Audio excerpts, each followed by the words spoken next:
Right now I have with me Michelle Martin, who is the head of global communications and marketing at Qualcomm. And everybody has access to a phone. You've probably got a phone. If you don't, you should get a phone. But most people have access to a phone, and more people are going to have access to a phone. And that is a huge tool for change.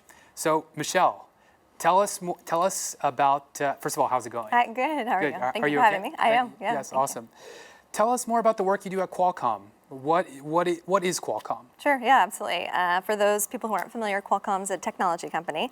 We've been around for about 30 years, and you might not know our name, but you know our technology because it powers every mobile device that we have, your smartphones, your every mobile device. So like it's the brains and the software and the chips inside. So it's what enables you to get online when you're walking around, to use GPS, to use your app, social media, everything. So it's inside of iPhone? No. Well, most mobile devices. We have some technology inside most mobile devices. Oh, that's awesome. Yeah, so it's one of those things where, a lot of people don't recognize the name because you can't go out and buy a Qualcomm something. Yeah. So in order to really kind of demonstrate what our technology can do, we created Qualcomm Wireless Reach, which is our social responsibility initiative. And we started about 10 years ago to really be able to just kind of tell those human stories that people can relate to. So the goal of Wireless Reach is to create sustainable programs around the world in underserved communities where we're using mobile technology to help improve social and economic development. And we've been around for about 10 years, and we're proud to say we have 119 programs in almost 50 countries. And what we do is we invest in programs that focus on education, healthcare, the environment, entrepreneurship, and public safety.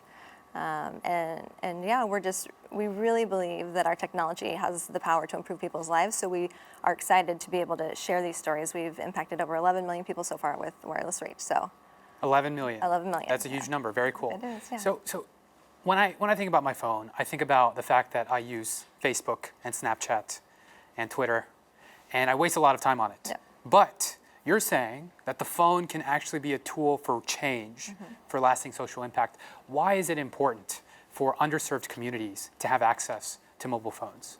Yeah, it's incredibly important. I mean, according to GSMA, we know that there are about 5 billion mobile subscribers now. So that means 5 billion people are connected to mobile technology. So that's roughly 2/3 of the world. So we know mobile has this incredible reach. We know that it's important to build that infrastructure and that ICT connection because that creates access for people in underserved communities to get healthcare, education, business opportunities, and things that they wouldn't otherwise have. I've been really fortunate in this position to be able to travel around the world and meet people and see firsthand how they're using the technology and how it's changing their lives. And I've been on boats with fishermen in Colombia and Senegal. I've met factory workers in China. I've talked to students and teachers in Myanmar and entrepreneurs in Malaysia, the Philippines, and India, and they all say the same thing. They all tell me how much it has had a positive impact on their life, and it's transformed the way they do things, and they can't imagine going back to life without it, without that access. So you've had firsthand accounts from these people telling you how much it's impacted their lives. That's really cool. So then, it's really cool. Could you give us an example of a program you've helped or created that has helped one of these underserved communities, specifically for access to healthcare, let's say? Yeah, absolutely. So in Morocco, maternal mortality is a major issue. Globally, it's a major issue. We know that every day around the world, 800 women die of preventable causes due to pregnancy and childbirth. And they don't have to. An ultrasound can prevent that. So what we did was we collaborated with a company called Trice Imaging, and we worked to create a program that can improve early detection and hopefully reduce maternal mortality by bringing mobile ultrasound equipment to rural doctors and clinics so that people can have access. So imagine you're in the Atlas Mountains of Morocco, where people live on remote mountaintops, hours away from the nearest village. That's where I met a pregnant woman named Fatima, whose only prenatal care was from this doctor in our program who came to her with the mobile ultrasound equipment. He was able to give her a high-quality scan and then use his smartphone and stand off on the mountain ridge in the middle of nowhere and send the scan to a doctor in a major city.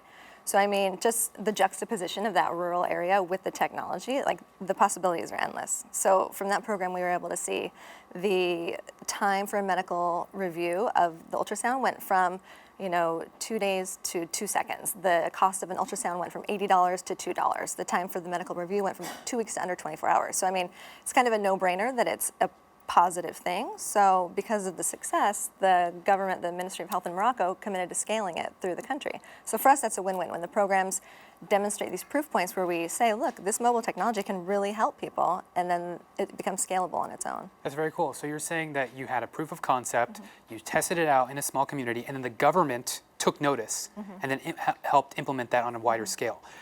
So that's specifically for healthcare, which is a huge issue.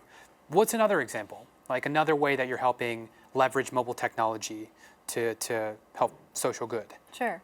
Yeah, so all of our programs work towards SDG 9, building infrastructure and ICT, access to ICT. But many of them cross-cut several goals as well. So I was recently in India, where we have this really interesting cook stove program where we're trying to incentivize the usage of clean cook stoves, because 40% of the population uses traditional mud cook stoves, which create a lot of pollution. They're really bad for your health. They're labor intensive. They have to go out and collect all the biomass, the wood, firewood, cow dung, crops residue.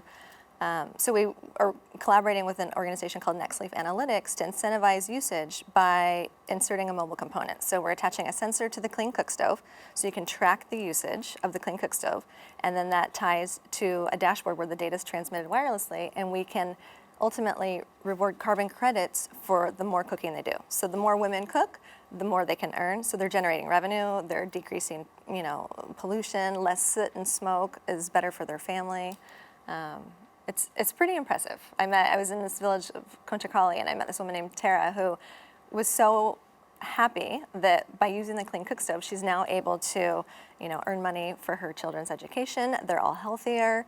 The food tastes better. It's less work. It's less time to go out and collect firewood. So all in all, it's kind of a win-win. That's so cool. I mean, when you talk about your life, you talk about traveling and making these really lasting impacts with people, and you get to witness that firsthand. So that must be such a fulfilling feeling. What would you tell maybe a young girl or a young boy who's 16 or 17, something that they could do, some actionable thing that could help them make impact at the level that you are? I think it's really important for everybody to realize that there are a lot of issues in the world and a lot of problems, and it seems overwhelming and daunting. But small actions can add up, and if everybody can just do one thing, then you're making change, you're working towards it. We live in a world of uncertainty right now, there's no doubt about it. I mean, just in the last week alone, we've seen unprecedented earthquakes, multiple catastrophic hurricanes, among other things. And despite that, I'm hopeful, because I've also seen this last week in New York, a global community of people come together to talk about all of the innovative ways that we can collaborate across sectors to solve some of the world's most pressing problems. And I think, from my experience and what I've seen, I truly believe that if most people or all people have access to mobile technology, that we can get there faster. Awesome. Well, thank you so much, Michelle, for talking with me. And thank you. You've said a lot. It's very inspirational, and I wish you the best. Thank you so in much. What you do. Thank you.